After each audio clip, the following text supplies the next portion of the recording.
دوستانو تاسو به حتما املوک خوړلی. املوک یوه میوه ده چې زه به یې عکس دلته کښېږدم.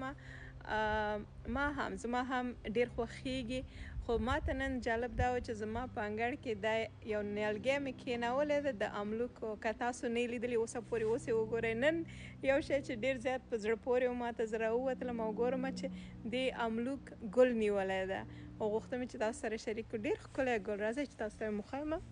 نو دا راته ډېر زیات جالبه وه نن چې زه راغلم او ومې لیده چې دې څونه ښکلی ګل نیولی ده، ګلونه. ما چې واره که چې زه خپل دوستانو سره هم شریک کړم، هغه کسان چې کله یې نه ده لیدلې دا ده وبه ګوري چې املوک څونه ښایسته ګل نیسي.